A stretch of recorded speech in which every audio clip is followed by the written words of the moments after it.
አንቺን ከመሰለኝ ሰይጣን ጋር መኖር በራሱ ለልጆቼ ብዬ ነው። ጭራሽ ነው ሰይጣን አልሆንም። የታገስኩሽ ለልጅ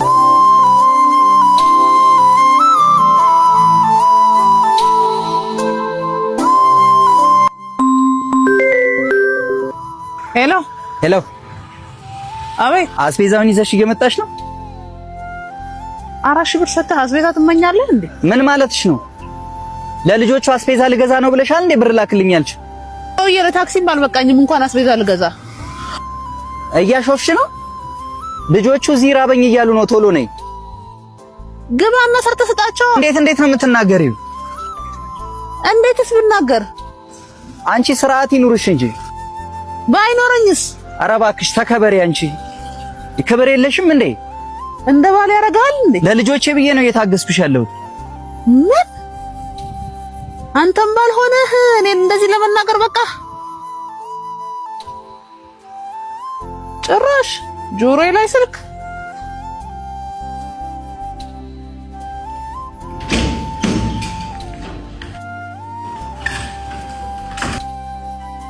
አንተ ማን ስለሆንክ ነው ጆሮዬ ላይ ስልክ ምዝ? ይቅርታ መቅዲ፣ ልጆቹ ራበኝ ሲሉ ስሜታዊ ሆኜ ነው የተናገርኩት። ይራባቸው። ልጆቹን ያለማስራት ስራ እኮ ያንተ ነው እንዴ? እሺ የልብህን እየተናገርክ ይቅርታ አትበለኝ። መጀመሪያ የልጆችህን መሰረታዊ ነገር ሳታሟላ ይሄ ሁሉ ልጅ መፈልፈል አልነበረብህም። በቃሽ። ከዚህ በኋላ በልጆቼ ምክንያት እንዳትናገሪ። ግንሽ ከኔ ጋር ነው። እኔን ተናገሪ። በፍጹም ከዚህ በኋላ እንዳትናገሪ። አንቺን ከመሰለኝ ሰይጣን ጋር መኖር በራሱ ለልጆቼ ብዬ ነው። ጭራሽ ነው ሰይጣን አልሆንም። የታገስኩሽ ለልጆቼ ብዬ ነው። ልጆቼ አትበል። በልጆች ቆዳ ተቀበለ የለም። እሺ ከዚህ በኋላ የፈለግሽውን መሆን ትችያለሽ። እስከ ዛሬም ድረስ ልጆቼ ያለ እናት አንድ ቀን ማደር የለባቸውም ብዬ ነበር የታገስኩሽ። ከዚህ በኋላ ሁሉም ነገር ይሁንልሽ። እኔ ለልጆቼ አላዝምሽ። ያው ቁሳቁስሽ ይስፋሽ፣ ክፉ አይንካሽ። ምንም ቢሆን ምንም የልጆቼ እናት ነሽ።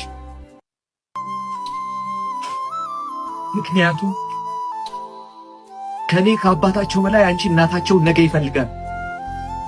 ከፀሐይ በታች እናትን የሚተካ ምንም ነገር የለም።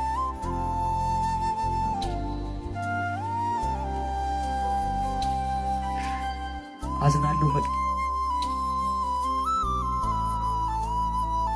ከዚህ በኋላ የልጆቼን አላውቅም።